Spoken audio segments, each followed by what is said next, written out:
Solo 3.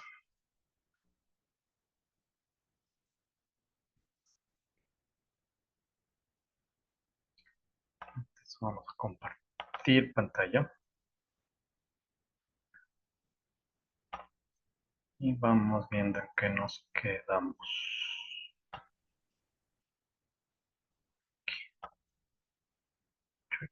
A ver.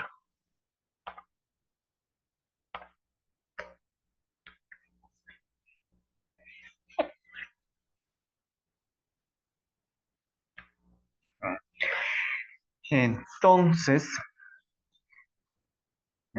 bueno, ayer empezamos ya, bueno, vimos el PAI, lo que teníamos que ver y empezamos con el primer capítulo o con el primer subtema que era la formación del suelo, ¿sí?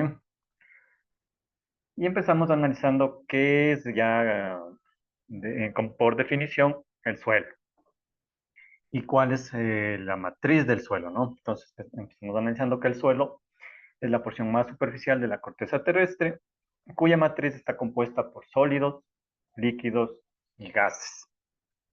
Entonces, déjenme ver cómo más o menos le desarrollamos. ¿Mm?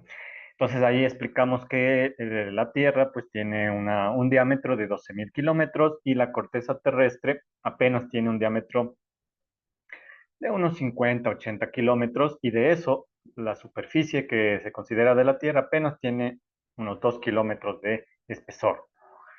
Y lo que nosotros consideramos suelo siempre es la medida desde la superficie del planeta hasta donde uno encuentre lo que se conoce como la roca madre, ¿sí? Que ya vamos a ver qué es. Entonces, más o menos en promedio se va hasta 1 kilómetro para abajo, ¿sí? En algunos lugares puede ser más, en algunos lugares pueden ser menos, dependiendo de la geología de la zona. Entonces, lo importante era que aquí entendimos que hay una interacción entre lo que nosotros consideramos como suelo y lo del recurso atmosférico y el recurso agua, ¿sí? Entonces, entre los tres hay una interacción que hace que los componentes pues migren entre estos tres componentes, suelo, agua, atmósfera, en lo que se conoce como los ciclos biogeoquímicos, ¿no? Ya sea del carbono, del nitrógeno, del agua, etcétera. Entonces, estos componentes pasan a través de cada uno de estos recursos, suelo, agua, atmósfera, ¿sí? Constantemente, ¿sí? Constantemente.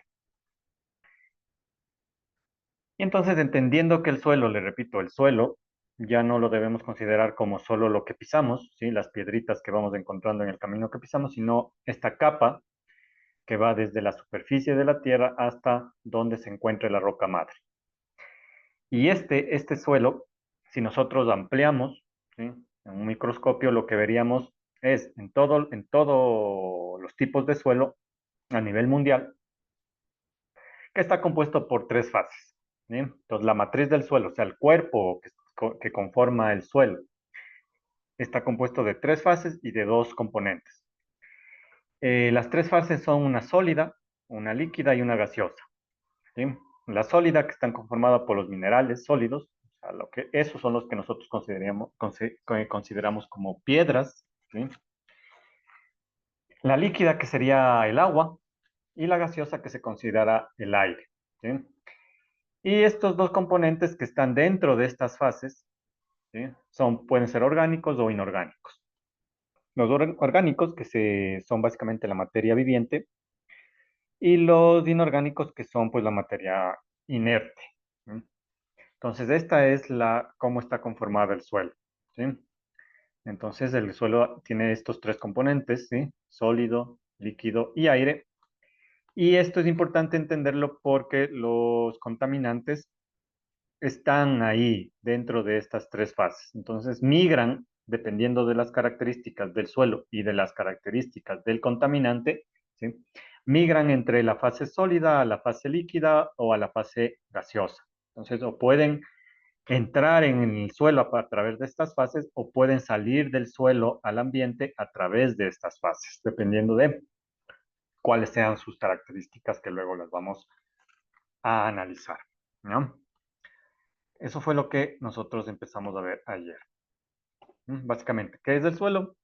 y cuál es su matriz, o sea, de qué está compuesto, o sea, cuál es su estructura básica. Sí, básicamente eso sería lo importante. Luego nos explica que el suelo se caracteriza por tener horizontes o capas diferenciadas, ¿sí? Que ya vamos a ver qué es. Pero lo importante es esta parte. Le recuerdo que usted tiene que leer, ¿no? Leer toda la información que está en estos PDFs y yo simplemente les voy a dar la parte más importante, la explicación más importante de los temas para que usted pues luego vaya haciendo la tarea de autónoma, ¿sí? Entonces, esta sería la parte importante. Y como no les indiqué, todo suelo tiene esta parte inorgánica y la parte orgánica. En la parte inorgánica, que está dentro de estas tres fases, sólida, líquida y gaseosa, que básicamente las sólidas son los minerales, que pueden ser carbonatos, óxidos, hidróxidos, cloruros, sulfatos, o sea, todos los minerales que se consideren sólidos, ¿sí? Pueden estar dentro de esta fase sólida. Lo que usted considera como lo que son las rocas, ¿sí? O las piedras. La fase líquida, que básicamente es del agua, y dentro del agua, pues, sustancias que estén disueltas en ella. Y estas son importantes porque las plantas toman sustancias, algunas sustancias importantes para su metabolismo desde esta fase, fase líquida. Y la fase gaseosa, que básicamente puede ser el oxígeno del aire que logra meterse en las bolsas, ¿sí? Del suelo.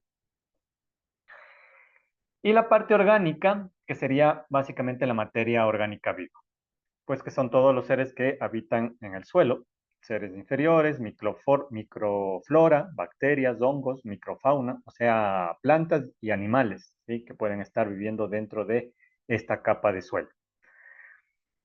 Y cuando se mueren estos organismos, la materia orgánica se convierte en lo que nosotros conocemos como humus, ¿sí? Y el humus puede ser de dos tipos. Puede ser el humus joven y el humus enamorado. El humus joven, que son cuando los restos son recién incorporados, ¿eh? O sea, cuando los plantas o los animales recién mueren y entonces están en proceso de desintegración.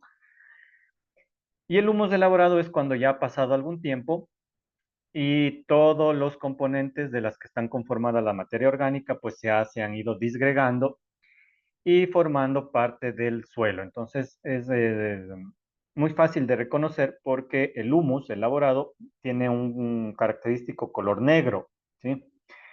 Y es un poco ácido debido a los ácidos húmicos.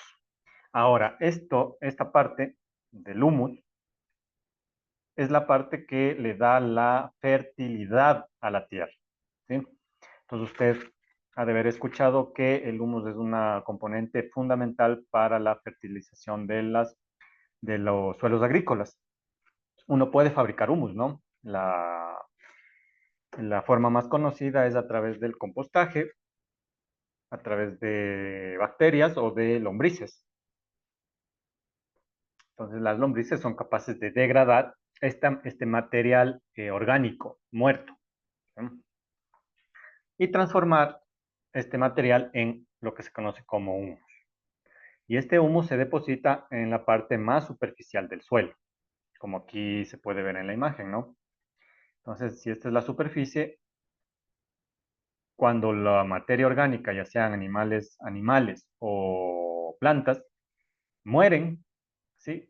Pues quedan en la capa superficial y luego los organismos macrófagos, como los hongos, pues van consumiendo o degradando esta materia y van produciendo lo que se conoce como material orgánico disgregado, que no es más que las partículas orgánicas que ya dejan de formar el cuerpo de la planta o del ser vivo y se convierten ya en partículas microscópicas.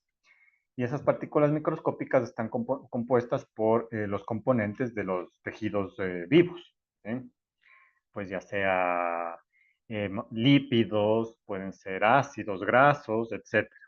Todo eso, a su vez, se puede formar ácidos que se conocen como ácidos húmicos, que tienen estructuras muy complejas, ¿sí? Los ácidos tánicos, por ejemplo, Esos son los más fáciles de reconocer, los ácidos tánicos, porque son los que generan en los colores de como parduzcos o tomates, ¿no? Cuando las hojas caen en el agua, los ácidos tánicos se disuelven en el agua y hacen que el agua tome ese color característico, ¿no? De parduzco, tomatoso. Pero cuando caen en el suelo, pues se disgregan y los ácidos se liberan, entonces van formando una capa de, no es tierra, ¿no? No se consideraría como tierra, se llama humus, pero los agricultores le saben conocer como tierra negra, ¿sí? Por el color negro. Entonces se queda en la parte superficial. Y luego, conforme se va acumulando, o sea, conforme más plantas van muriendo y más animales van muriendo, pues se va acumulando y la materia, el humus joven, va yéndose para el fondo y el humus nuevo se va acumulando en la superficie y al final se va degradando más en el interior del suelo y se va formando ya el humus más elaborado. Entonces va formando una capa de un espesor ya más o menos eh, grande en suelos que sean ya más maduros o más viejos,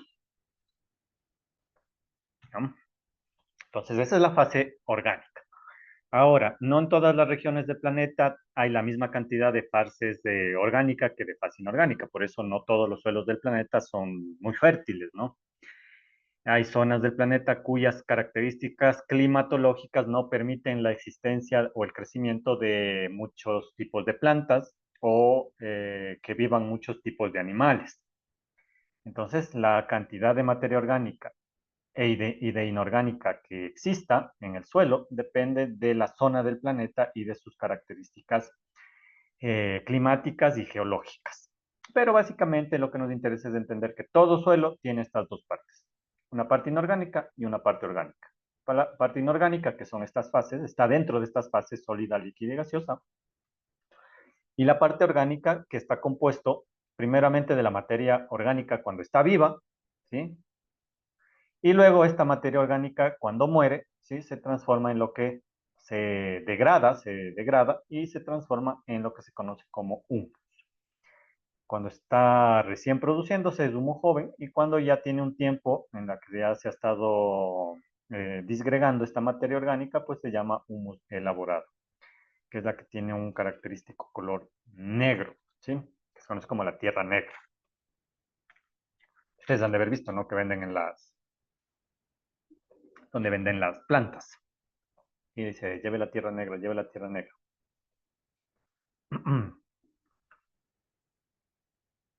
Entonces eso es. Ahora, una cosa importante, ¿no? Es que también eso es de, como les indico,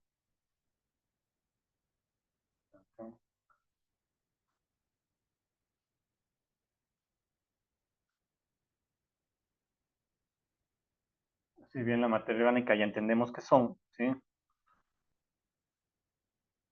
La materia viva al inicio, que pueden ser animales o plantas,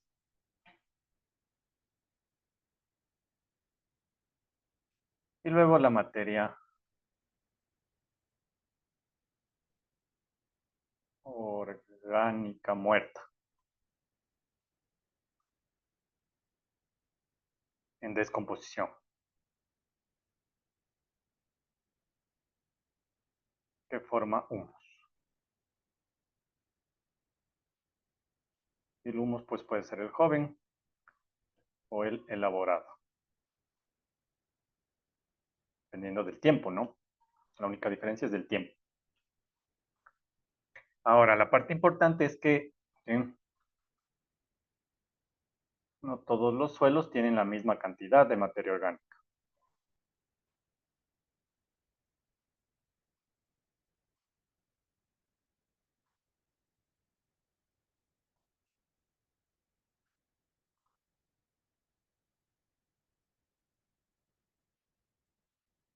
Sino que eso depende de la cantidad de materia viva que tenga,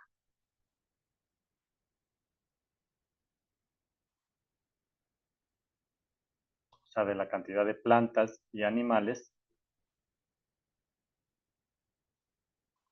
que puedan vivir en esa zona.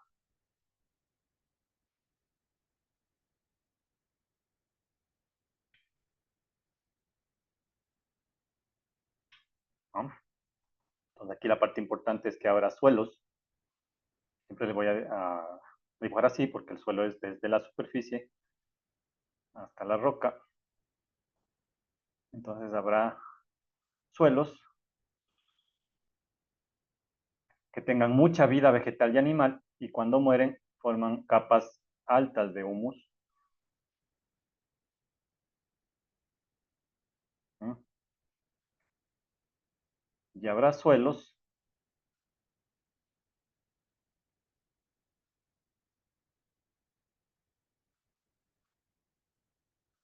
que tenga poca, entonces aquí están muchas plantas y aquí pues solo hay plantas chiquitas. ¿Sí? Entonces obviamente no hay suficiente cantidad de materia orgánica para formar capas muy altas de humus, ¿no?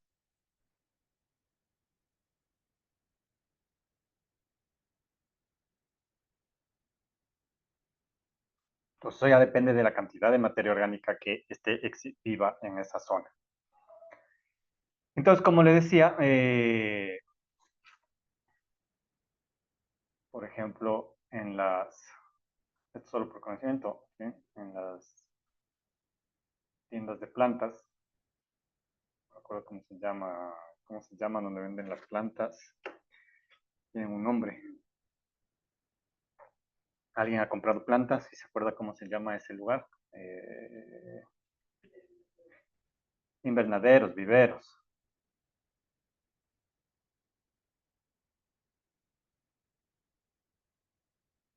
Sí, venden esto que les digo, tierra negra. Sí, o sea, es humus. Pero es interesante, ¿no? Porque ese humus lo traen de zonas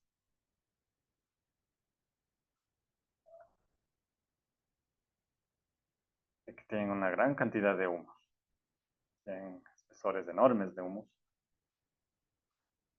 Pero ahí viene el problema, ¿no? Porque ¿qué es lo que hacen? Entonces vienen con tractores y chon.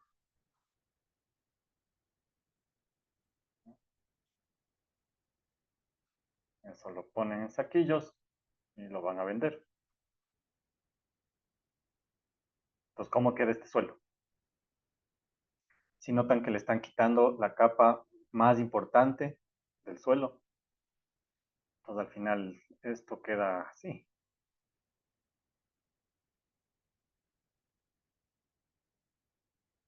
Entonces, fíjese que la porción de suelo que dejan es la porción menos fértil. Entonces, es un tipo de degradación que nosotros estamos provocando, ¿no? Por desconocimiento. ¿Sí? Entonces,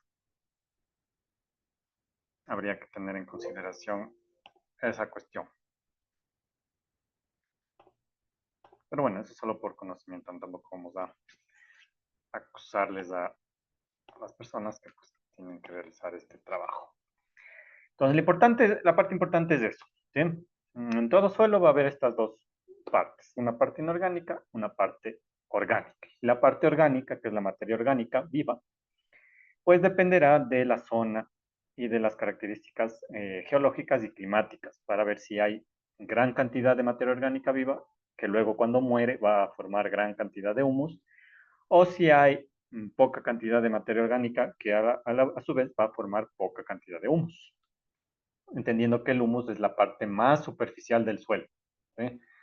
Porque obviamente es la parte donde va a caer toda la materia muerta de los organismos, ¿no? O sea, cuando los animales mueren, van a quedar en la parte más superficial del suelo, o cuando las plantas mueren o mudan de hojas o ramas, pues todo eso queda en la superficie y con el tiempo va desintegrándose, o sea, descomponiéndose y se disgrega sus componentes minerales o biológicos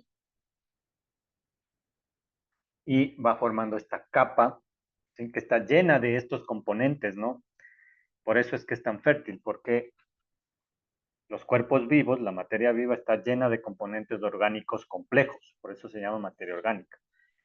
Entonces, estos componentes orgánicos tienen moléculas muy complejas que a su vez pueden formar nuevos cuerpos, ¿sí? Nuevos seres vivos, entrando en los metabolismos de los nuevos seres.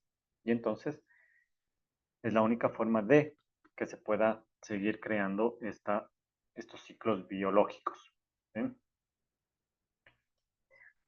Entonces, nos indican que el suelo interacciona con el agua y la atmósfera, que es ya algo que ya vimos, creando estos sistemas multifases, ¿no? Sólido, líquido y gas.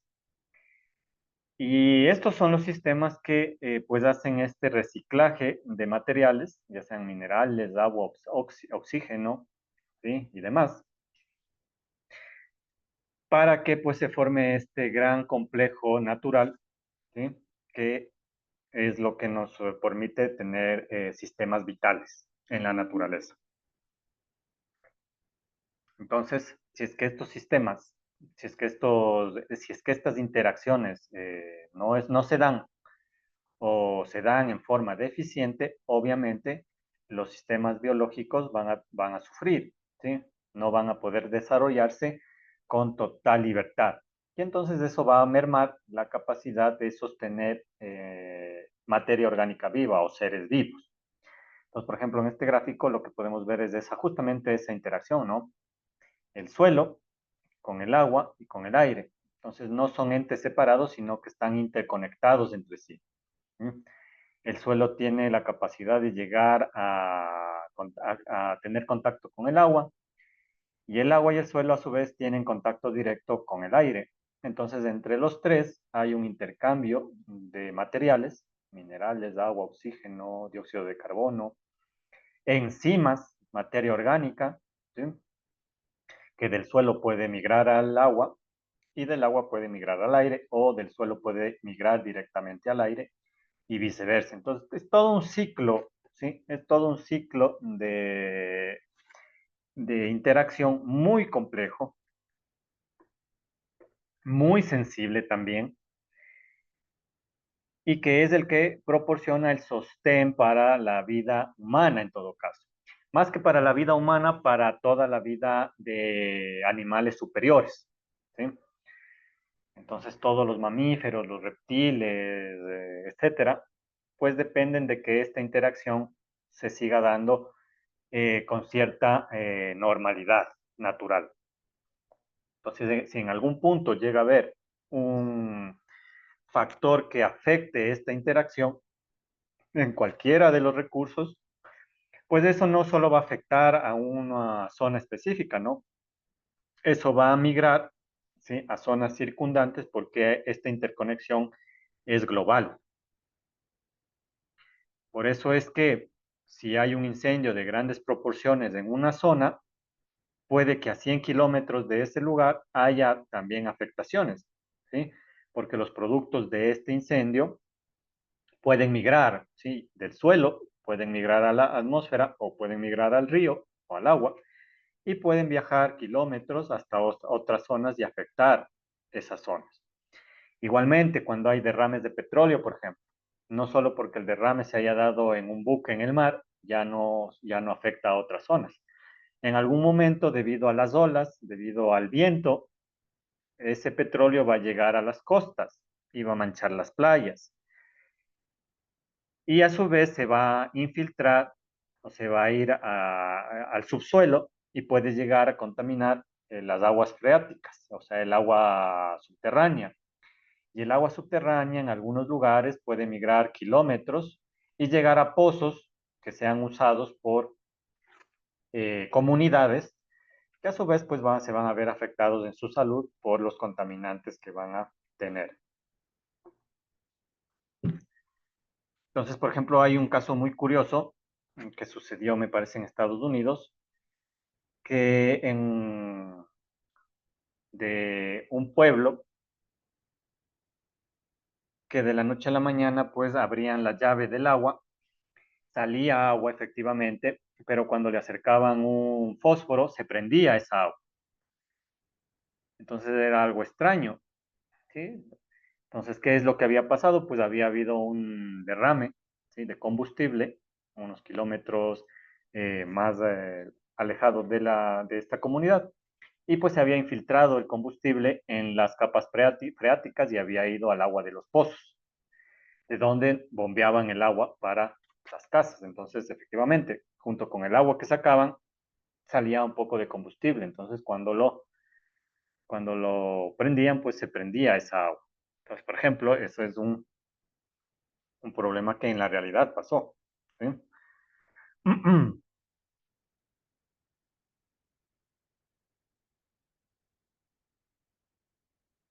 Eso es algo que pasó, fue muy conocido en Estados Unidos, ¿sí? Pues por eso hay que tener mucho cuidado en entender bien esta interacción, ¿sí? No solo porque sea del suelo ya no va a afectar al agua ni al aire. Está interconectado todo y debemos de entender que problemas en una zona puede generar problemas en zonas mucho más alejadas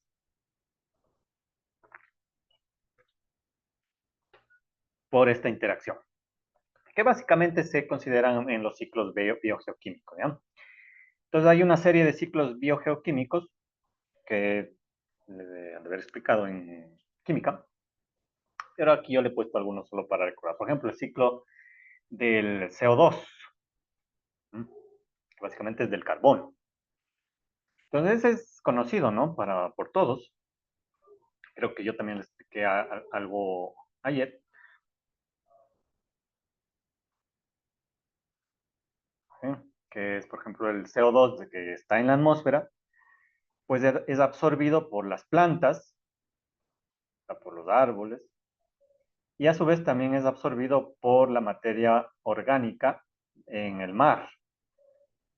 Se dice que los océanos son los mayores captadores del CO2, más que los árboles, ¿sí? Entonces, el CO2 que absorben los árboles para su respiración, ¿sí? Cuando el árbol muere, pues justamente la materia orgánica que usó ese CO2, ¿sí? Para seguir creciendo. Entonces el árbol, por ejemplo, el árbol para crecer, para crear nuevas ramas, para crear nuevas hojas, necesita carbono, ¿sí? Porque los cuerpos están conformados por moléculas que tienen carbono. Entonces el carbono lo obtiene del CO2 de la atmósfera. Absorbe el CO2, separa el oxígeno del carbono, el carbono se transforma en más hojas, en más ramas, y en algún momento el árbol y las plantas van a morir. Cuando las plantas mueren, caen al suelo, se desintegran, se van hundiendo y luego con la presión y la temperatura y con el tiempo se van transformando en humus y luego con más tiempo, por ejemplo de 1000 a 3000 años, se van formando rocas y pues se van acumulando ahí. En algún momento nosotros llegamos, o, sacamos los combustibles o sacamos estas rocas para usarlas y volvemos el CO2 a la atmósfera, ¿sí? Que a su vez, con los árboles que siguen existiendo o naciendo, pues mantienen este ciclo, ¿no? Entonces, ¿dónde están las posibilidades o los factores que pueden hacer que este ciclo se interrumpa? Pues cuando la cantidad de receptores de CO2 disminuya, por ejemplo, con mucha tala de árboles, con mucha deforestación, como pasa en la Amazonía. En la Amazonía, por ejemplo, en la Amazonía sudamericana, ¿sí? Se estima que cada minuto se pierde una cancha de fútbol de superficie boscosa. Imagínense lo que es una cancha de fútbol de superficie boscosa, ¿sí? Que la talan para usar la madera y luego en ese suelo no vuelven a plantar, que fuera lo ideal, ¿no? Que es, por ejemplo, la tala eh, amigable con el ambiente, ¿sí? sino que simplemente la talan y luego usan ese suelo para reemplazar los bosques por algún cultivo. Por ejemplo, en Brasil se tala mucho para hacer cultivos de café o de soya o de palma africana, que es lo que ahora está en moda. Aquí también en Ecuador se ha talado muchas hectáreas para la palma africana, ¿sí? En el oriente y en la costa. Entonces es un problema, ¿no? Porque estamos quitando grandes cantidades de material boscoso que a su vez deja de absorber CO2. Pero nosotros seguimos emitiendo por los combustibles CO2. Entonces ahí viene el problema del cambio climático, ¿sí? Porque estamos descompensando lo que la naturaleza puede absorber con lo que nosotros estamos emitiendo y con lo que la naturaleza mismo emite nuevamente de CO2 a la atmósfera. Entonces tendríamos que nosotros cambiar nuestros hábitos de consumo para generar consumo de subsistencia o consumo que sea sustentable, ¿sí? Porque lo que estamos haciendo ahora es consumo que no es sustentable en el tiempo. Entonces, tendríamos que dejar de practicar nuestros factores de consumo y cambiarnos a consumos que sean sustentables. ¿Mm? ¿Qué más? Algo más le iba a decir que me acordé, que le estaba hablando de la palma, pero ya me olvidé. Déjeme ver si me acuerdo, déjeme ver si me acuerdo. Mm, mm, mm, mm.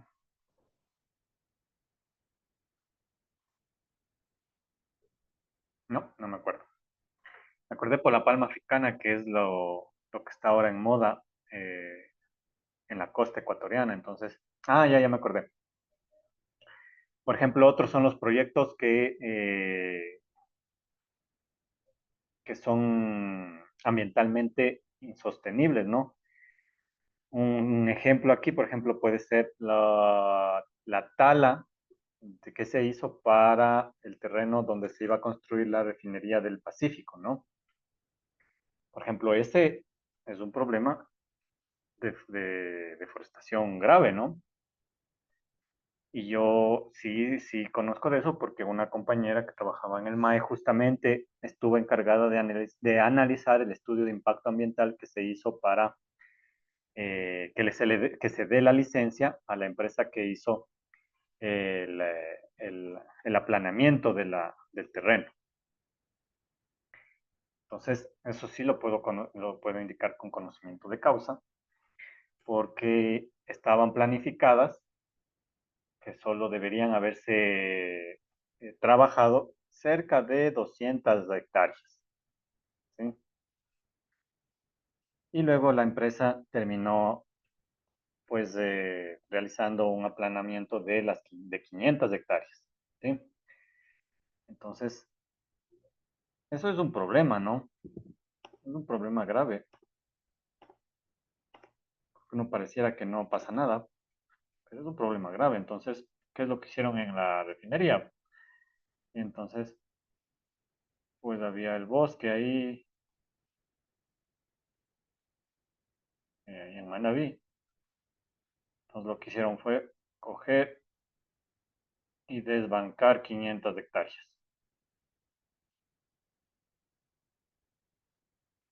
Pero claro, en los estudios de impacto ambiental siempre le preguntan a usted qué va a hacer para resolver los problemas ambientales o los impactos ambientales que se está generando, ¿no? Entonces lo que hicieron es asumir que con el bosque que quedaba iban a hacer una zona de amortiguamiento. Pero eso en la realidad es falso, ¿no? Usted ya cuando tome estudios de impacto ambiental va a entender que eso en la realidad no ocurre. Porque ¿qué es lo que está pasando? Pues usted deja un hueco que luego se supone que le iban a asfaltar para construir ahí la planta de refinería, de refinación, y se suponía que los árboles que quedaban pues iban a generar una minimización de impactos, absorbiendo los impactos de la refinería cuando esté en funcionamiento. Pero eso es falso porque los sistemas naturales no es que funcionan en una zona sí y en otras zonas no. O sea, los sistemas naturales no es que entienden, ah, miren, nosotros árboles tenemos solo hasta aquí, hasta el lindero norte de del terreno. Entonces, hasta aquí ya podemos hacer todas nuestras actividades naturales. ¿Sí? Entonces, los monitos solo van a llegar hasta aquí y de aquí ya no van a pasar y se van a ir rodeando toda la planta. No, los sistemas naturales no funcionan así. Entonces, cuando usted hace un corte tan brutal dentro de una zona natural, está afectando a toda la zona, ¿sí? Está degradando todo el sistema. Porque claro, aquí hay caminos, aquí había trochas que usaban los animales superiores para viajar de un lado al otro y conseguir sus alimentos, sus madrigueras. Las aves, ¿sí? Que pasaban por este lugar, ahora ya no van a poder.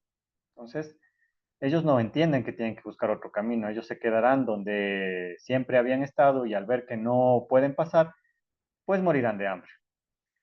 Y las aves que van a pasar, que pasaban volando, pues ya no pueden hacerlo porque primero ya no reconocen el lugar y luego si se construyera algo aquí, pues entorpecería su vista y con lo que emanan las industrias, pues también les producirían problemas eh, a sus organismos.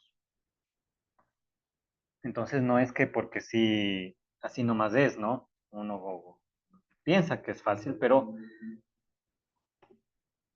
eso es un tema muy complejo, ¿sí? De realizar estudios de impacto. Entonces, esto respecto, por ejemplo, esto que del ciclo biogeoquímico del carbono. Otro que es el más conocido, el agua, ¿sí? Entonces, el agua del aire cae al suelo por cuando llueve, por precipitación. Luego esa agua, por lo que se denomina escorrentía, o por los ríos, pues puede llegar al mar. O también el agua se puede ir, ahí entra en cambio el suelo, ¿sí? Se puede ir hacia el interior del suelo pues, por infiltración, ¿sí? Entonces, cuando una sustancia líquida va de la superficie y va migrando hacia el interior del suelo, se llama infiltración. Y luego, esa agua, pues puede llegar también por capas subterráneas a los océanos o a los mares. Y una vez que está en el mar, con la energía que le da el sol, ¿sí? El calor que viene del sol, pues se evapora el agua y vuelve a la atmósfera.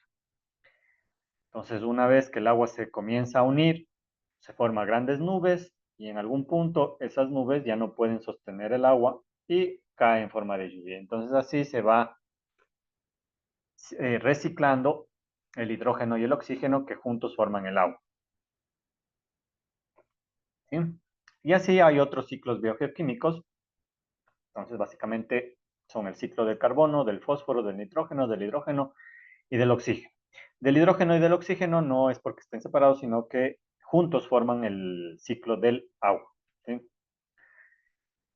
Y en todos esos están relacionados esto que se nos indica la interacción de los recursos suelo, agua y atmósfera o aire. Entonces, la matriz del suelo, que es lo que ya le expliqué, ¿sí?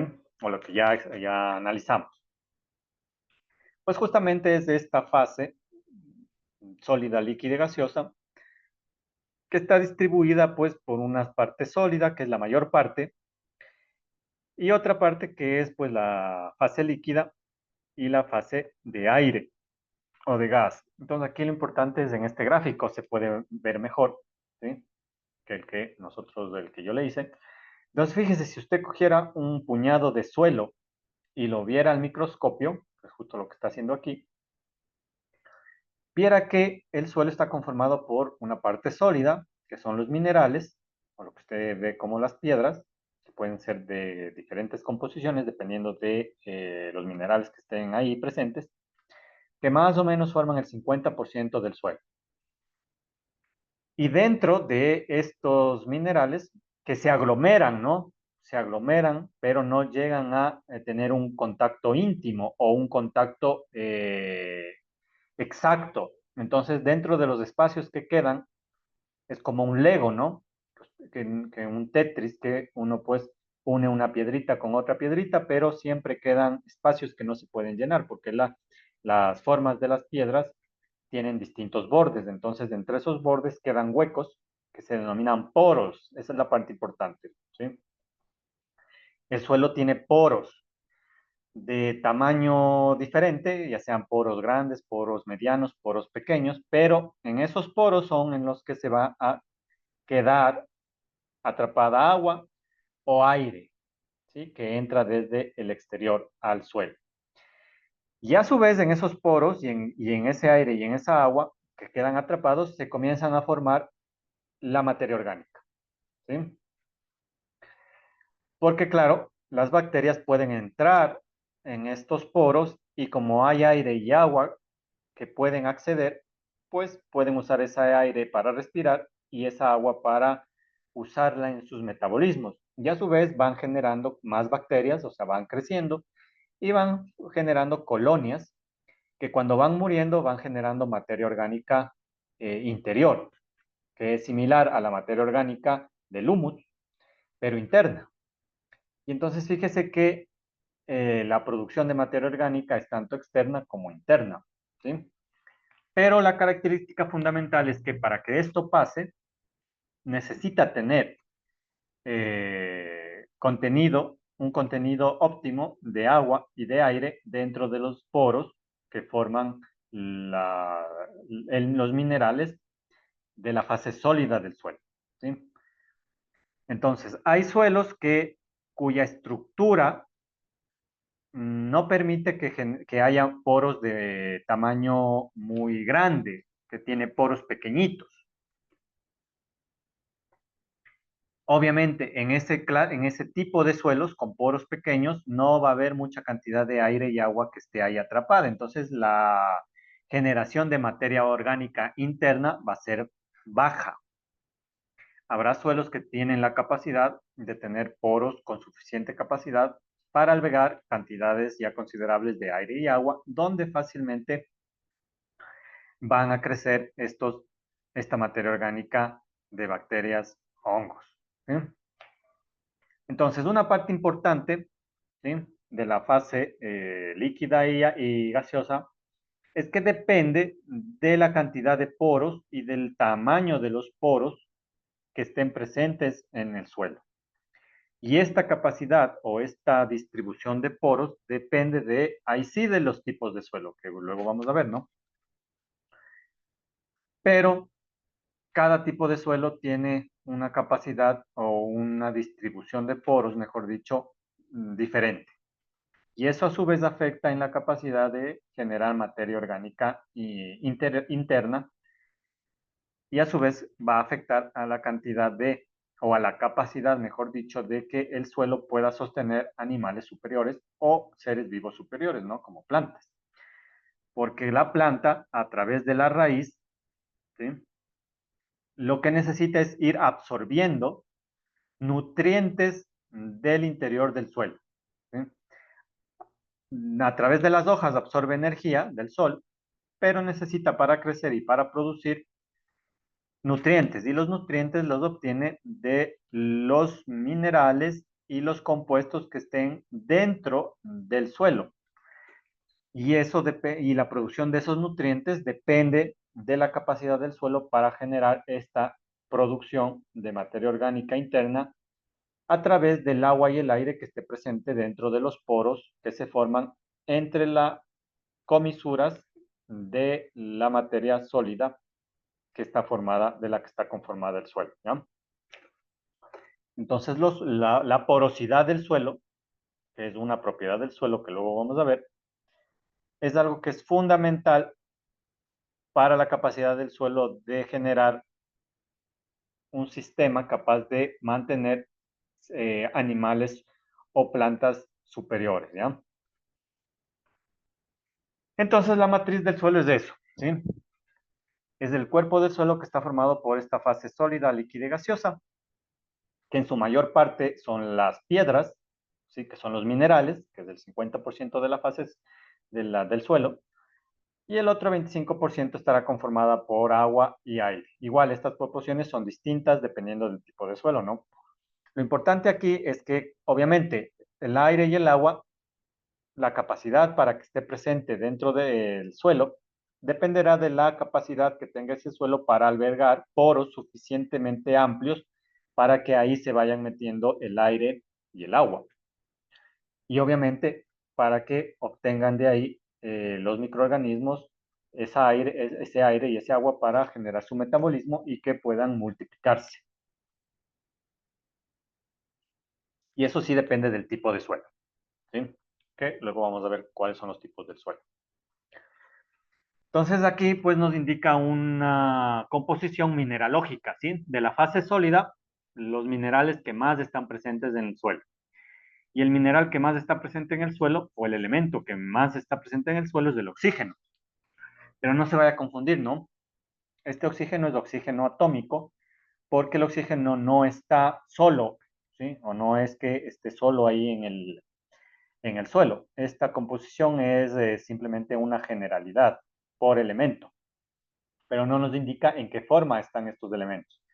Entonces, aunque el oxígeno forma la mayor parte de los elementos que se encuentran en la fase sólida, recuerden la fracción mineral, el oxígeno generalmente está presente en forma de óxidos, junto con estos de aquí, con estos metales. Entonces, por ejemplo, el oxígeno no está solo, no está puro, sino que puede estar en forma de óxido de hierro 3, por ejemplo. Entonces, aquí hay una gran cantidad de oxígeno, pero está atado al hierro que esté presente en el suelo. O puede haber óxido de calcio, ¿no? O carbonato de calcio, o hidróxido de potasio. ¿Eh? Entonces, todo este oxígeno, si usted lo pudiera separar y hace el cálculo, le diera la cantidad más amplia de composición. Pero el oxígeno no está solo. El que sí está solo, y es el que usted puede ver a simple vista, es el silicio, que también está formando óxido, ¿no? El óxido de silicio. Entonces, ese es el que usted sí puede ver directamente. Cuando usted coge, por ejemplo, en la playa con la mano arena, eso es casi, casi óxido de silicio. ¿Sí? Entonces, la parte mineral básicamente está conformada por estos minerales que nos están poniendo aquí. ¿Sí? En estas cantidades proporcionales, con la explicación que le estoy dando, ¿no? Aunque el oxígeno parezca que es el que está en mayor cantidad, sí está en mayor cantidad, pero está formando parte de otros componentes, de otras moléculas, no está solo. ¿Mm? Sino que está unido a estos metales y a este no metal. Pero si usted lo pudiera separar, ¿sí? En forma porcentual, sería el que más cantidad tiene, en el que más cantidad está, mejor dicho. Eso referente a lo que es del suelo y cuál es su matriz. ¿No? ¿Alguna duda de esto? ¿Algo que no le haya quedado claro?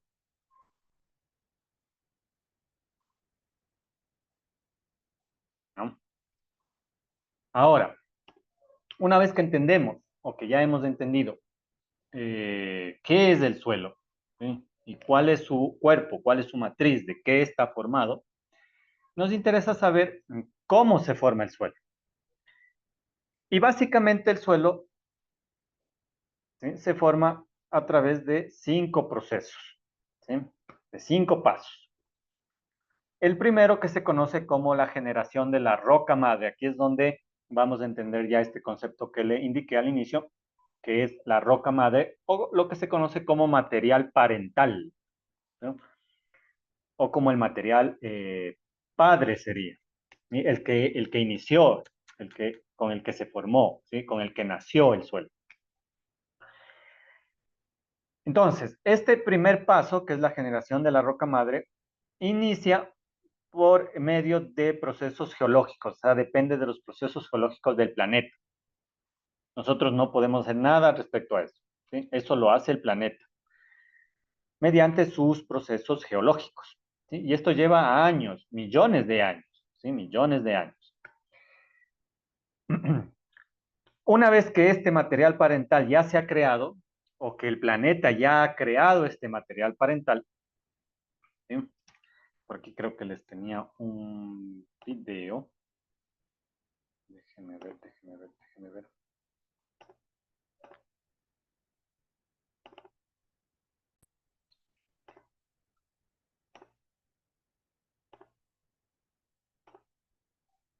Por ejemplo,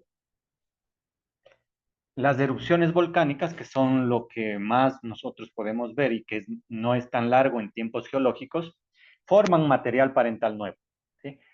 Es decir, expulsan del interior del planeta material mineral nuevo que antes no existía en la superficie y va creando nuevo material parental, no suelo, ¿sí? No suelo, sino material parental o rocas madre. Porque claro, el suelo necesita tener un origen, o sea, tener una roca que le dé sustento inicial. Y eso viene del interior del planeta, ¿sí? Entonces, los minerales que están en el interior del planeta, mediante las erupciones solares, perdón, mediante las erupciones volcánicas, llegan a la superficie y van formando nueva tierra, ¿sí? Entonces, por ejemplo, aquí, en Japón, que tiene mucha actividad volcánica, pues a veces se crean islas nuevas de la nada. Entonces, esa formación de islas no está creando suelo. El suelo es otra cosa. El suelo es una vez que ya se ha formado esta capa que nosotros decimos que tiene ciertas características. Pero lo que sí ha formado es la base donde se puede formar nuevo suelo después de millones de años, como se han formado las Galápagos, por ejemplo. Las Galápagos, cuando se formaron, eran islas desiertas, no tenían nada, solo eran rocas.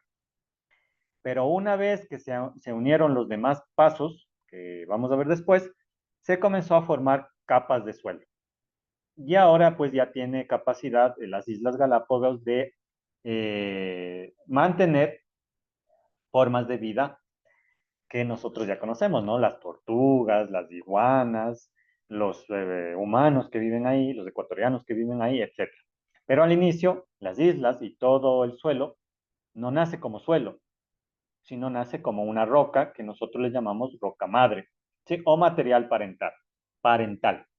Entonces, fíjese aquí, en Japón se ha formado de la nada una isla por una erupción volcánica. Entonces ahí veamos esto.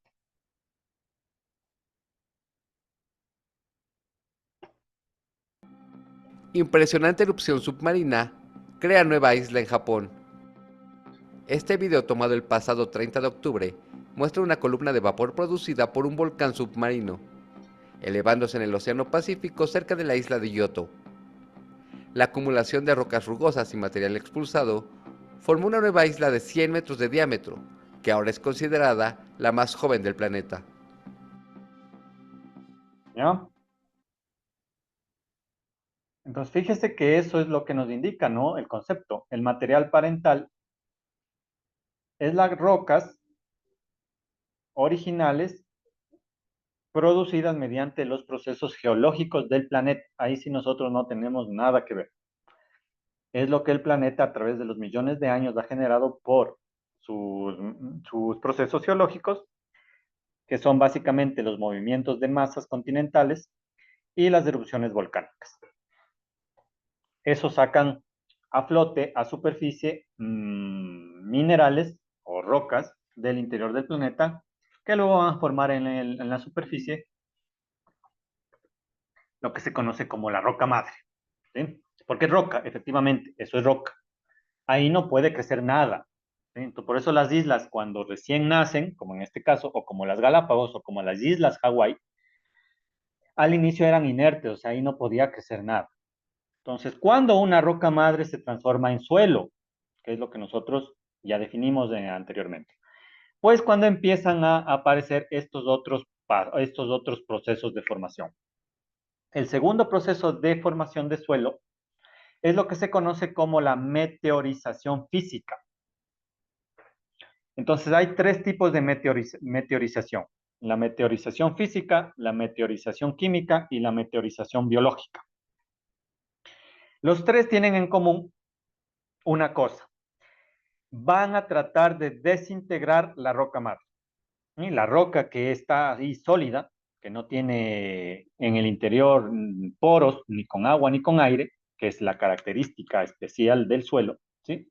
Insisto, el suelo es suelo porque está conformado de una fase sólida, una fase líquida y una fase aire. Y esta fase líquida, que es del agua, y esta fase gaseosa, que es del aire, fase líquida, que es del agua, perdón, y la fase gaseosa, que es del aire, se meten dentro de la fase sólida mediante los poros que hay, ¿sí?, entre las partículas de minerales.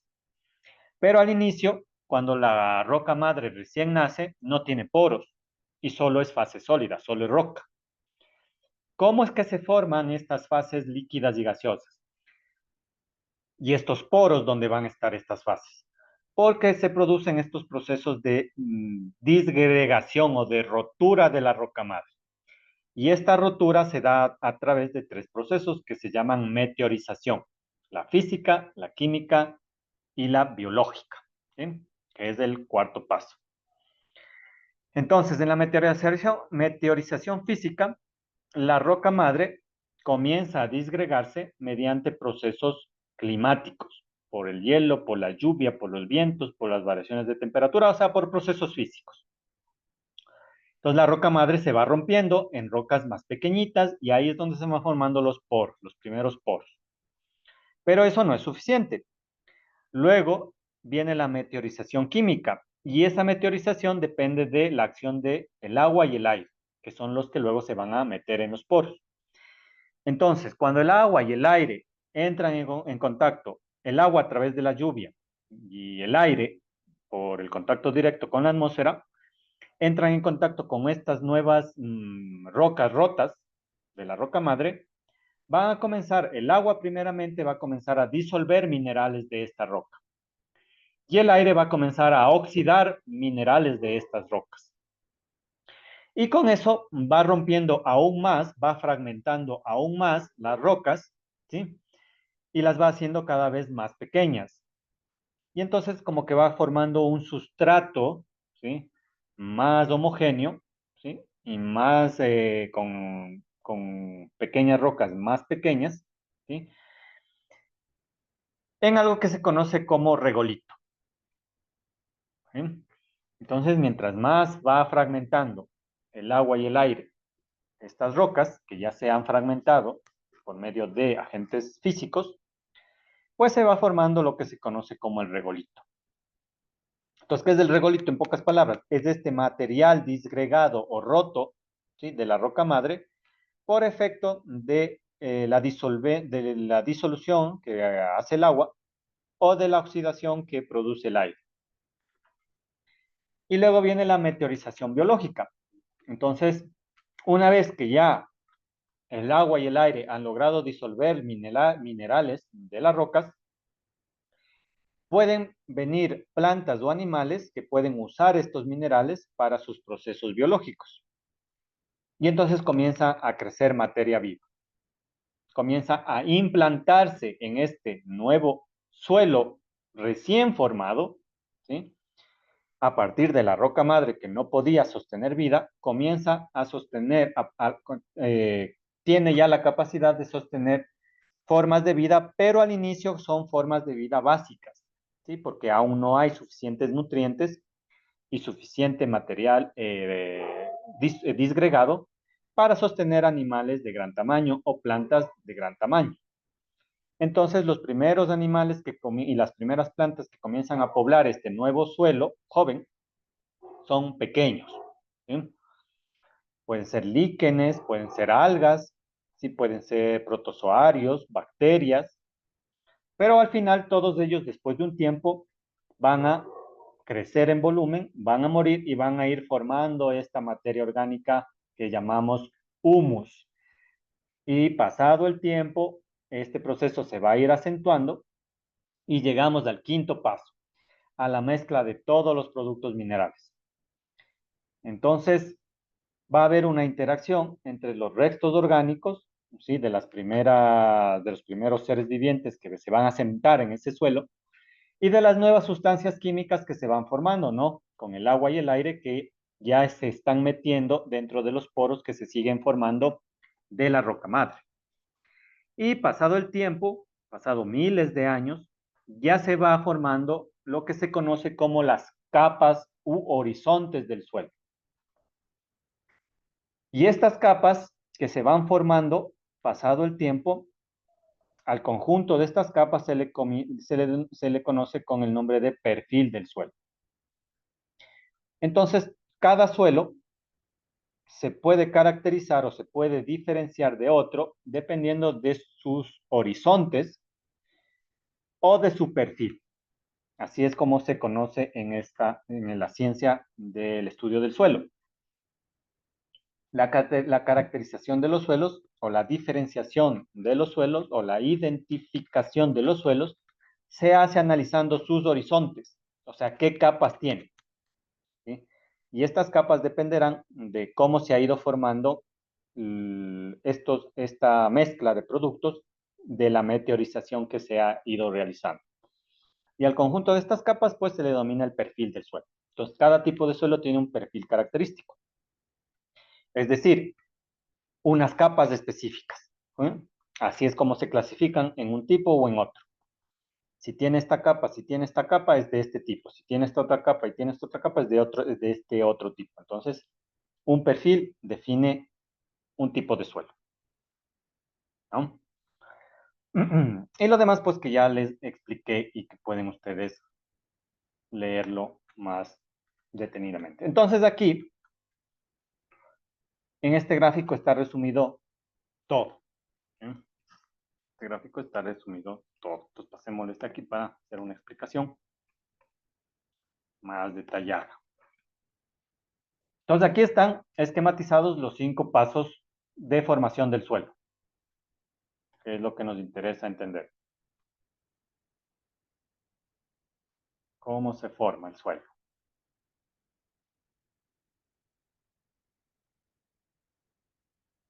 Entonces, tiene 5 pasos. ¿Sí? El primero, la roca madre. ¿Sí? Aquí solo hay la fase sólida, obviamente. Solo hay la roca, como la isla que acabamos de ver que nace. ¿Sí? Solo hay fase sólida. Pero recuerde, el suelo necesita 3 fases. No hay fase líquida y no hay fase gas. ¿Sí? Pasado el tiempo, ¿sí? Va a comenzar los procesos de meteorización, que son 3 procesos de enseguidilla. ¿Sí? Y en ese orden, meteorización física, que se lo escribir como M, meteorización física, meteorización química y meteorización biológica. Entonces, ¿cuál es el objetivo de las 3? ¿Cuál es el último objetivo? ¿Sí? Romper la roca madre.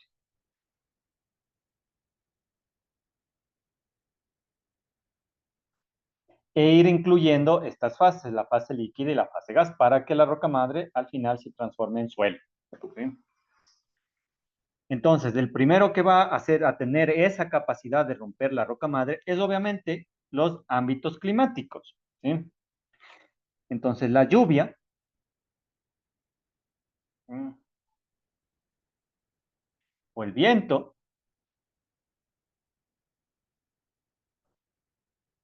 o el hielo, ¿sí? O cualquier otro aspecto climático, hacen que la roca se vaya rompiendo. ¿Sí? De lo que está sólida, se va creando grietas y dentro de esas grietas ya va a haber la capacidad de que el agua comience y de que el aire comience a meterse.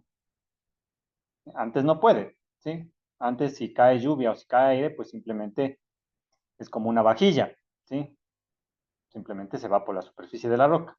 Pero con el paso del tiempo se van formando estas grietas y se van formando ya los poros que se necesita para que el agua y el aire se vaya metiendo. Pero como usted puede ver al inicio, si bien la roca se comienza a romper, los pedazos de roca siguen siendo muy grandes. Pero al menos ya hay rotura de la roca. Y ya el agua y el aire puede entrar dentro del suelo. Una vez que ya se ha pasado esta fase de meteorización física, viene la que se conoce como meteorización química. Entonces, dentro de estas fracturas que se van generando por efecto de los aspectos climáticos, puede ahora sí entrar el agua y entrar el aire. Y entonces, ¿qué van a producir aquí el agua y el aire? El agua va a disolver y el aire va a oxidar. ¿Eh? Entonces aquí, recuerde, se rompe la roca. Entonces, ¿qué es lo que disuelve el agua? Recuerde que la roca, las rocas que vienen del interior del planeta, están conformadas por distintos minerales, que es los que ya vimos, ¿no? Pues hierro, calcio, fósforo, etcétera. Entonces el agua, como es el disolvente universal, tiene la capacidad de ir disolviendo una gran cantidad de componentes, por ejemplo, óxidos. Puede disolver óxidos. Entonces, de lo que la roca aquí es grande, pero si tiene una gran cantidad de óxidos y el agua está en contacto ya directo con esta roca, pues esa fracción de que puede ser disuelta la va a disolver el agua. Y entonces fíjese que aquí esta roca que era grande, luego se vuelve más pequeña. ¿Qué pasó con el resto de la roca? Pues se ha disuelto. Y se ha disuelto y se ha incorporado al agua, que luego se va a ir yendo más al fondo o se va a evaporar y salir a la superficie. Y el aire va a ser lo mismo, pero con otros componentes que sean en este sentido oxidables. ¿Sí? Por ejemplo, el hierro. Si hay una cantidad de hierro en las rocas, pues se van a ir transformando en óxidos de hierro. Y el óxido de hierro también tiene la capacidad de disgregarse, o sea, de romperse. Eso es lo que pasa, por ejemplo, cuando se comienza a oxidar las varillas, por ejemplo, de hierro. Entonces, si usted ha visto varillas al inicio, cuando recién están compradas, pues son limpias, ¿sí? Pero conforme el aire está en contacto con esas varillas, se va formando una capa de óxido. Y entonces fíjese que usted tiene la capacidad de coger y limpiar esa capa de óxido. Entonces le sale en la mano un material rojizo, que es el óxido de hierro. Pero eso es parte de la varilla. Entonces, si usted le dejase a la intemperie la varilla unos 100 años, al final la varilla va a dejar de existir porque se ha disgregado completamente en óxido. Entonces, una forma de seguir rompiendo las rocas es el agua y el oxígeno, el agua y el aire les van a ir quitando parte de sus minerales, ¿sí? Y las rocas van a ir haciéndose cada vez más pequeñas. Una vez que ya ha pasado esta fase de disolución y de oxidación por parte del agua y del aire, ya hay la capacidad de que pequeños seres vivos, ya sean plantas o animales, comiencen a vivir o a crecer en este suelo virgen, que ya es suelo. ¿Sí? Entonces, fíjese que en la etapa 3 ya podemos hablar de un suelo, pero es un suelo virgen. Al inicio no hay suelo. El suelo necesita tener fase sólida, líquida y gaseosa. En la etapa 3 ya tenemos un suelo virgen. Y en la etapa 4 los animalitos ya pueden entrar y las plantas ya pueden crecer, pero son animales muy pequeños y plantas muy básicas, porque la capacidad de nutrientes de este suelo virgen es muy pobre. Pero si le damos más tiempo, entonces aquí hay asentamiento de seres vivos, asentamiento seres vivos. Pero ya les expliqué que los seres vivos algún rato van a morir. Y cuando mueren, sus cuerpos se van a comenzar a descomponer. Y a su vez van a incorporar a este suelo material orgánico. Y ese material orgánico va a comenzar a formar humus. Y ese humus, cuando se va acumulando, va haciendo que este suelo se vuelva más fértil. Y mientras se vuelve más fértil, la capacidad para mantener vida superior, o sea, animales más grandes y plantas más grandes, ya se vuelve mayor. Y llegamos al último paso, ¿no? Que es la mezcla total de minerales.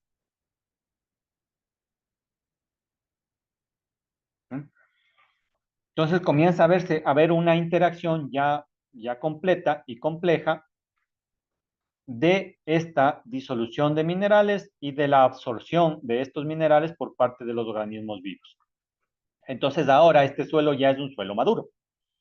Ya tiene la capacidad por sí solo de mantener un sistema o un ecosistema equilibrado, ¿sí? Entonces va a sostener vida. Cuando la vida muere, se va a formar una capa de humus y a su vez eso va a volver a reciclarse, ¿no? Entonces así es como se forma el suelo. Llegamos de la etapa 1, en donde no hay suelo, le insisto, la roca no es suelo, a la etapa 3, que sería un suelo virgen, cuando ya las tres fases, sólida, líquida y gaseosa, se presentan, y a la etapa 5, cuando el suelo está maduro y puede sostener vida superior. Estas serían las 5 fases. ¿Alguna duda de esto? ¿Sí? Es importante las 5 fases de formación del suelo.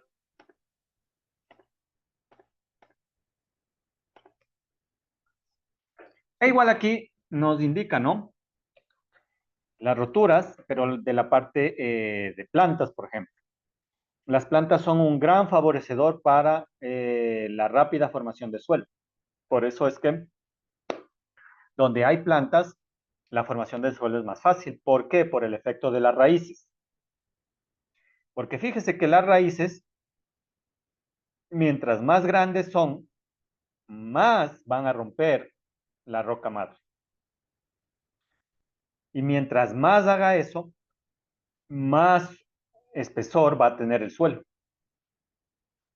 Entonces, fíjese que al inicio solo se puede mantener plantas pequeñas, ¿sí? Con raíces pequeñitas, pero conforme el suelo se va rompiendo, la roca madre se va rompiendo, perdón, la capacidad para albergar vida, plantas mayores va aumentando y eso a su vez hace que las raíces sean más grandes. Entonces la raíz va a ir como abriéndose camino en la roca madre y la va a ir rompiendo más. Y mientras más pasa eso, plantas de mayor tamaño pueden crecer. Y al final, en el mejor de los casos, los árboles, que son los que tienen raíces más profundas y más fuertes, van a hacer que la roca madre quede muy en el fondo y el espesor del suelo sea muy amplio. ¿Mm? Y entonces al final tenemos un juego que depende del tiempo, ¿no? Para pasar de lo que se conoce como un suelo primitivo a un suelo maduro. Entonces, este gráfico es muy ejemplificador de lo que nosotros estamos viendo, ¿no? Al inicio, la roca, si no estuviera este tramo, sería solo roca, fase sólida, no hay suelo, solo roca madre. Pero cuando vienen los procesos de meteorización, fruto de la meteorización física, meteorización química y meteorización biológica, pues se comienza a formar una capa de suelo de cierto espesor, ¿sí? Por la disgregación, por la rotura de la roca madre. O sea, al inicio, esta parte que aquí dice suelo era roca también, pero por efecto de la meteorización se ha ido convirtiendo en suelo, es decir, ha comenzado a tener las tres fases, sólida, líquida y gaseosa, como se puede ver aquí. Y comienza a su vez a tener la capacidad de albergar vida básica, ¿sí? Por ejemplo, líquenes, que son plantas menores. Pero conforme la disgregación, la rotura de la roca va aumentando, ¿sí? La roca va desapareciendo, se va yendo más a lo profundo y el suelo va aumentando en espesor. Y conforme eso pasa, la capacidad de mantener seres de mayor tamaño aumenta. Y eso a su vez genera que la roca madre se disgregue más todavía. Y al final, cuando el suelo ya es maduro, pues tenemos algo parecido a esto. ¿Sí? La roca madre está muy en el fondo, el espesor del suelo es muy alto y la capa de humus también tiene cierto valor, cierto espesor, ¿no? Entonces así es como se forma el suelo. ¿Alguna duda de esto, de esta parte? No, no. Bueno, aquí también nos da lo mismo. Entonces, Lo que nos decía que la identificación del suelo se hace a partir de dos conceptos, el perfil y el horizonte del suelo. Entonces aquí ya nos definen, ¿no? ¿Qué es el perfil y qué es el horizonte del suelo? Entonces, el perfil del suelo se define a aquel corte vertical de suelo que está compuesto o caracterizado por una serie de capas que se denominan horizontes. Entonces, este corte se hace hasta unos 2 metros de profundidad, ¿sí? O puede ser menor o mayor si es que se encuentra material palental ya hasta ese nivel, hasta el nivel del corte. Entonces, la descripción del perfil consiste en colectar muestras, describir sus características físicas, químicas, biológicas y darle una asignación, ¿sí? Designarle como un suelo de este tipo dependiendo del perfil que tenga. Y el horizonte del suelo son estas capas, ¿sí? Que están diferenciadas entre sí y que se agrupan por letras, ¿sí? Que se conocen como horizontes maestros. Entonces, ¿a qué se refiere esto? Entonces, eso lo vamos a entender con este gráfico que está aquí. Entonces, el perfil del suelo, o mejor dicho, las capas primero. Entonces, nosotros ya entendemos que el suelo tiene un espesor que viene desde la superficie hasta lo que se conoce como la roca madre o el material palental. Y hemos entendido que el suelo, cuando ya se ha formado, tiene un espesor que va efectivamente desde la superficie hasta donde la roca ya no se ha roto, ¿sí? Cuando la roca ya tenga solo fase sólida, es decir, hasta aquí, por ejemplo, aquí ya solo hay fase sólida, eso quiere decir que es la roca original. Y todo este tramo, ¿sí? Sería suelo, pero es suelo ¿por qué? Porque tiene las tres fases, fase sólida, fase líquida, fase gaseosa. Es decir, la roca madre ya se ha roto y se ha disgregado sus minerales, ¿sí? Y se ha ido formando material biológico, ¿sí? Que ha ido, pues, generando su centro de vida aquí, en este espesor de suelo. Pero obviamente, mientras más profundo uno cabe, más cercano a la roca original o a la roca madre estará. Entonces, fíjese que se van formando una especie de capas, que son los que se conocen como horizontes, ¿sí? Cada horizonte tiene una característica y un espesor determinado, ¿sí? Si bien el suelo tendrá un espesor definido, ¿sí? Dentro de ese espesor hay partes que tienen composiciones diferentes.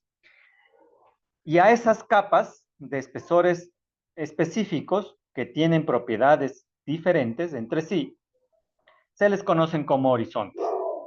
Y entonces aquí tenemos un, dos, tres, cuatro horizontes que se consideran como horizontes maestros, o sea, los principales. Pueden haber más, pero al menos los suelos tienen estos cuatro horizontes. El primer horizonte, que es el horizonte más superficial del suelo, se conoce como horizonte cero y es el que contiene la materia orgánica sin alterar y parcialmente alterada, el humus, ¿sí? Y el humus habíamos dicho que tiene un color negruzco, ¿sí? Por eso es que esta capa, que es de un espesor determinado, es la misma la composición en toda esta capa.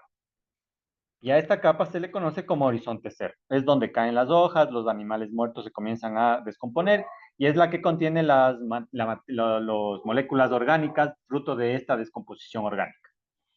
Más al interior hay lo que se conoce como el horizonte A. Es de un color oscuro, abundante en humus, pero humus elaborado, ¿sí? Aquí en el horizonte cero sería el humus joven, pero ya les expliqué que el humus joven, cuando viene más humus, se va yendo hasta el fondo y se va transformando en humus elaborado, ¿sí? Y también las raíces de las plantas, ¿sí? Que hacen que las propiedades de esta capa, que el color, que la textura, que la composición, que la cantidad de componentes orgánicos sea diferente a la de la capa superior. Entonces, esta capa que también es de un espesor diferente, se conoce como horizonte A, ¿sí? Donde están las raíces. Luego viene el horizonte B, ¿sí? Que es más claro porque es más pobre en material orgánico. No hay tantos ácidos orgánicos que son los que dan el color al agua o a la tierra. Entonces, esta capa se conoce como horizonte B, ¿sí? Y al final tenemos el horizonte C, ¿sí? Que son las rocas, ¿sí? Que se lograron disgregar de la roca madre, pero que aún mantienen un tamaño muy grande, ¿sí? No se disgregaron completamente. Entonces, pero son rocas, o sea, ya están disgregadas, están rotas. Ese sería el horizonte C. Y al final, al último, se encontraría la roca madre. Sí, que es el material original de donde nació toda esta parte del suelo. A eso se le conoce como horizontes. Entonces, algunos suelos tendrán todos los horizontes, otros suelos tendrán solamente algunos de los horizontes dependiendo de sus características. Pero a la suma de estas capas, de estos horizontes, se le conoce como perfil. Entonces, ¿cuál es el perfil del suelo? Son la suma de horizontes. ¿Y qué son los horizontes del suelo? Son las capas diferenciadas con distintas propiedades del suelo, ¿sí? Entonces, el suelo está dividido en capas. Cada capa tiene características específicas. Y a la unión de esas capas, a la unión de esos horizontes, se le conoce como perfil. Entonces, el perfil del suelo lo que le dice es, si usted cogiese en un lugar un suelo y cavara unos 2 metros verticalmente, le hiciera un corte, usted vería esto. Usted vería sus horizontes, dependiendo de cuáles existan, y eso sería analizar su perfil, o sea, ver su perfil. Ver su perfil es analizar qué horizontes tiene y las características de esos horizontes. ¿No? Esos son los horizontes y ese es el perfil del suelo. Entonces, habrá algunos que tengan más horizontes, otros que tengan menos horizontes, pero al menos los que se consideran como horizontes maestros son estos de aquí, el horizonte 0 o el horizonte A, el horizonte B y el horizonte C. Y bueno, la roca madre también se podría considerar como un horizonte maestro, ¿no? Y al conjunto de estos horizontes se le denomina como perfil del suelo. A este corte que nos muestra los horizontes se le denomina perfil, ¿no? Bueno, entonces aquí están las características de los horizontes maestros, que son las mismas que ya les he explicado en este gráfico, ¿no? ¿Sí? Entonces, eso respecto a el suelo. ¿Qué es el suelo? ¿Cuál es la matriz del suelo? ¿Mm? Entonces, ¿qué es el suelo? ¿Cuál es su matriz? ¿Y cómo se forma el suelo? ¿Sí? Mediante estos 5 pasos. Y a su vez, ¿qué es el perfil del suelo? ¿Mm? Que les he explicado aquí. Entonces, nos falta ver los factores de los que depende esta formación, que son estos 5, ¿sí? Que lo vamos a ver mañana. Y con eso terminaríamos esta unidad. ¿Ah? ¿Alguna duda? Entonces, les insisto, ustedes tienen que, como trabajo autónomo, leer todo lo que está en el PDF mientras vamos avanzando, ¿no? Yo solo les doy las ideas clave y si tienen alguna duda, pues me avisan, no hay ningún inconveniente. Entonces, vamos a tomar la lista del 30. Entonces, actualizar estado, no sé qué será este. Tal vez Hugo Omar. Buenas noches, Inge. Hugo me envió un mensaje diciendo que estaba sin internet, estaba mal el internet allá. eh, o sea, no se conectó ahora, nada, nada. No, ni en la clase anterior tampoco. Entonces pongámosle ahí Frontera. problemas de conexión. Nidia, Presente, Inge. ¿cómo está? Adriana, tal vez. Igual ella, Inge, sigue con ese problema de la energía eléctrica. Tampoco se conectó en la clase anterior. No importa, pongámosle problemas de conexión. Johnny, Presente, Inge. ¿cómo está? Evelyn, ya me mandó el chat. A ver, Alejandra, sí, aquí está. Gracias, Alejandra. Listo, entonces ahí estamos. Entonces, les vuelvo a insistir, por favor, lean los PDFs, ya toda la parte, ¿sí? Para que vayan ahí completando con trabajo autónomo. Si tienen algunas dudas, me avisan y para que no tengamos ningún problema, ¿ya? ¿Dónde está? Aquí voy a finalizar. Eso es entonces, chicos. Entonces, mañana vamos a tratar de acabar esta primera parte para empezar a la segunda, para que con esta puedan dar el primer H5P y puedan hacer la primera tarea, ¿ya? Entonces, nos vemos mañana, chicos. Que pasen una buena noche. Mañana. Hasta mañana.